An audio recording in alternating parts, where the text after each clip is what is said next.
So you privated the Champions League VODs, and Patty at some point talked about he got access to the files and sent those over to someone to like preserve them. But it's basically like because when the cease and desist happened, you guys were running Summit 10, right? It was like day two. Yeah, Yeah. yeah. What Which was if you're comfortable about it, like what was the atmosphere? Because you were in the middle of running an event, right? And you all yeah, of a sudden, or maybe like before, I guess, Rob tells you, we got fucked, right? And like no one really knows what's happening, and they explain it as Slippy like being the issue. So, what were the discussions that were taking place at Summit at that point? sure. I mean, it was definitely like tense. I think the first thing is everybody was just trying to dig up as many details as possible and like exchange information with other TOs to try and figure out what the situation was and like what the landscape kind of looked like. I think we weren't super worried about Smash Summit being shut down just because like mid event um a C&D coming mid event is just I don't even I don't I don't understand the full legal scope of these things. Hmm. But as far as I understand, like a C&D can't be enforced on that short of a time Yeah, there has to be a span. certain sort of delay before like you have Yeah. to abide by it, I guess. Yeah, so I wasn't particularly worried about the event being like shut down that weekend. It was definitely a conversation that came up, like what if, and we were like discussing, weird like workarounds and things, and just trying to like get as much information as possible from other tournament organizers.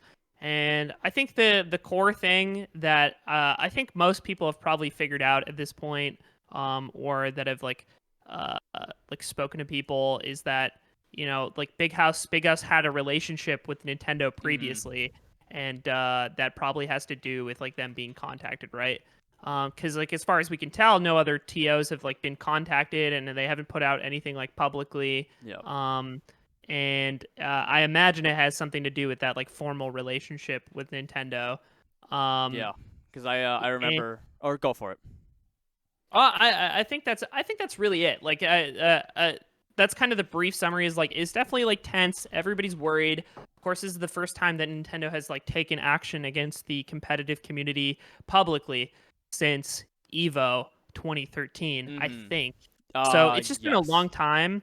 So I think that it definitely got the wheels kind of like moving on some stuff behind the scenes, and ultimately, those like leaks came out on Twitter like a few Yep. weeks later. I want to say, no, not Hmm. even weeks. It was like Yeah. days. Yeah. Um, and that kind of escalated the discussion and the issue to a much larger degree than I ever expected. Yeah.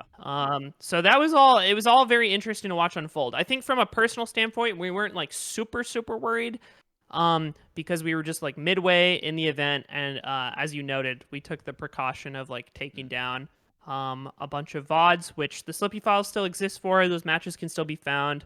I think like for everybody that's asked, I've sent the files to them Okay. Nice. for the match data, but like at this point, I think like Patty archived them or something. I'm Yep. not really sure where like what people like want to do with them, or like whether or not they'll be recorded and uploaded somewhere. Mm. But I think it was just it was just a precautionary measure, really.